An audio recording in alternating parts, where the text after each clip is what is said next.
Ang sabi nila sa press con nila, ang sinasabi ko daw, na one way, masyado naman kayong one-sided eh. Ang sinasabi ko po doon, kasi, bakit ang prosecution, binabanatan nyo ang mga senator judge? Hindi nyo dapat ginagawa yan. Kasi judge yan eh. Saan ka naman nakakita ng prosecutor, babanatan mo yung judge? Anong pakialam nila? Eh, rules namin yun. Dapat hindi dapat sila nakikialam doon. Yun yung sinasabi ko. Pinapayagan nyo yung mga may kaso na mag-witness dito. Pero yung mga senador na may kaso, kako, na hindi naman final and executory, wala pang nangyayaring hearing, ayaw yung payagan ditong mag-participate. Anong karapatan nila sabihin sa amin yon? Gusto ko maintindihan ng taong bayan kung ano tong impeachment. Huwag nating daanin ito sa masyadong legal at masyadong Inglisan na mga salita. Kasi, di ba sabi nila para sa bayan ito, itong impeachment? Ba't ayaw natin ipaintindi? Posible yan. Sabi nga ni Senator, it will create a constitutional crisis. Kasi mawawala ka lang sa pagiging senador kung mamatay ka, kung mag-resign ka, o ma-expel ka. Para mo i-expel ang senador, sa anumang kadahilanan, 2/3 vote din eh. So how do you expel Marcoleta, Bato, and Jinggoy? Wala yan. Miski idulog nila sa Supreme Court, ano yan? Miski si Chief Justice Hilario Davides, sinabi na 16, di ba? Sir Lito, Yung mismong gumawa. Oh. Yung mismong gumawa ng konstitusyon. Actually, pinaka-latest ito na akusasyon kay Senator Robin, yung ang prosecution daw ay dapat hindi one-sided. Yan ang sinabi ni Sen. Pero pinuna ito ng halos lahat ng mga bunging lawyer. May isa ka pang paborito eh. Yung pwedeng maging endorser ng toothpaste. Oo.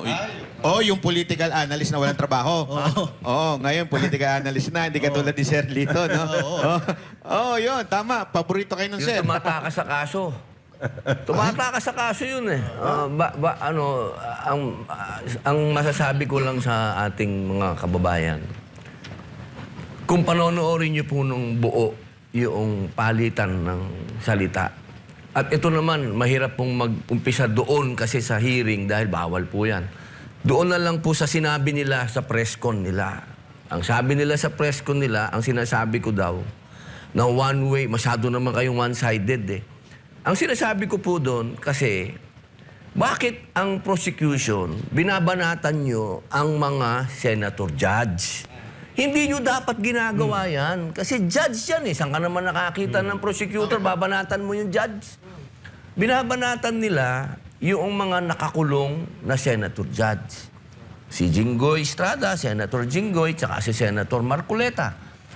Banat sila, si Ridon. Binabanatan na hindi dapat yan mag-participate. Binabanatan ni Dilima, hindi yan dapat mag-participate. Anong pakialam nila? Rules namin yun. Hindi dapat sila nakikialam doon. Yun yung sinasabi ko. Pinapayagan nyo yung mga may kaso na mag-witness dito. Pero yung mga senador na may kaso, kako, na hindi naman final and executory, wala pang nangyayaring hearing, ayaw yung payagan ditong mag-participate. Anong karapatan nila sabihin sa amin yon?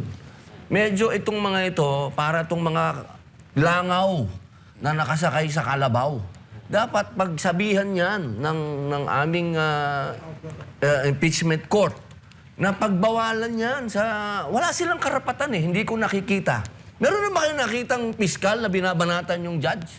Abi, pambihira. Dapat po ata makontempt yung mga ganyan. Yan po ang dapat mangyari. Kasi alam nyo, ang aking pakiusap. Pag ako po nagsalita doon, meron... kilala nyo naman, mahirap magsalita kasi sub-judice tayo, no? Sana, panghawakan natin yung sinabi ni Patron.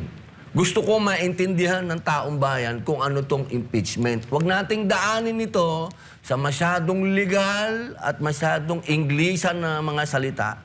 Kasi, di ba sabi nila para sa bayan ito, itong impeachment? Ba't ayaw natin ipaintindi?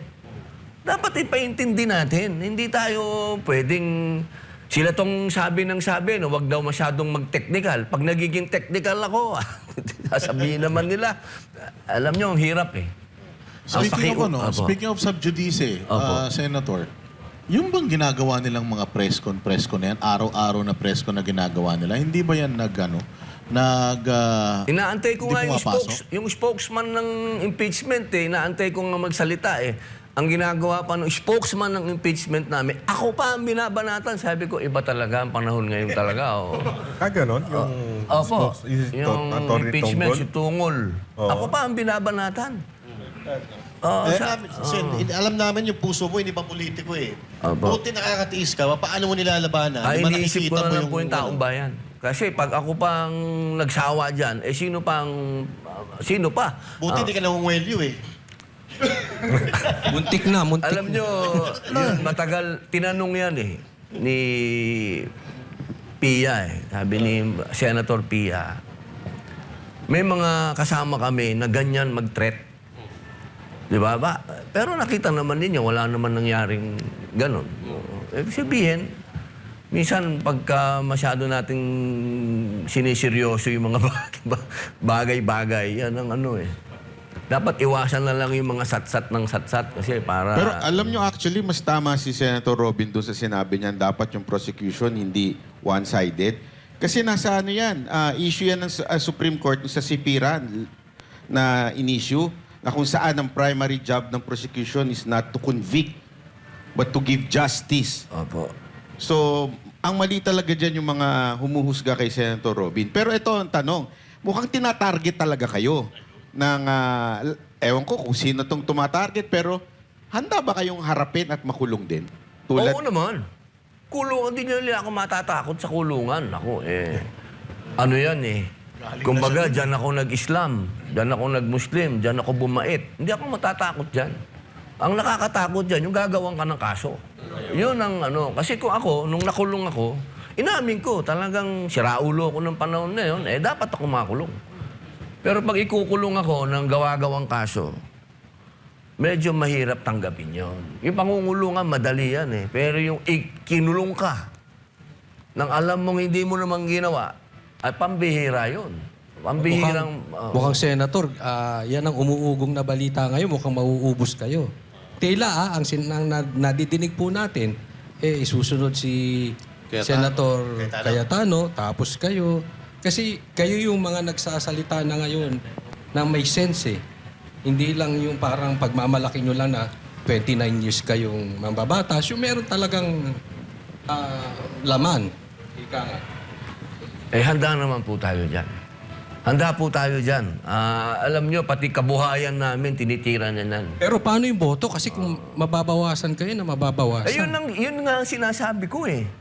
Bakit itong impeachment court, hinahayaan nila magsalita yung mga prosecutor na gusto nila magbawas sila. Yan ang Ba't sila intention nila eh. nagdidesisyon, ano? Parang sila nagdidesisyon. Tapos gusto nila lumiit yung 2/3. Parang bakit ganito? Anong ano to? Alam niyo, malaking constitutional crisis ito ah.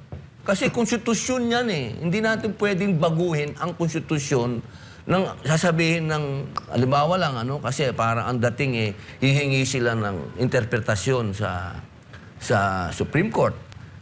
Malabo 'yon. Kasi kung amendahan natin yung saligang batas, magkaroon tayo ng constitutional assembly, baguhin natin, hindi pwedeng i-interpret 'yon na sila mismo lang, sasabihin lang ng Supreme Court. Nabawasan natin yung 2/3. Halimbawa, naging 20 na lang kami. Ilan ba yon? Ilan 2/3 niyan? Sabihin mo na 16. 14 na lang? Ganon? Teka muna naman. Pero Sir Lito, di ba binanggit na yan ni Escudero? Binanggit na rin actually ni Lacson na 16 talaga eh. Ano kaya ang dahilan kung bakit talagang Pinilit pa rin, inuunti-unti sila na ikulong at posible pa bang bumaluk... Okay, sa bagay, may bendalo sila.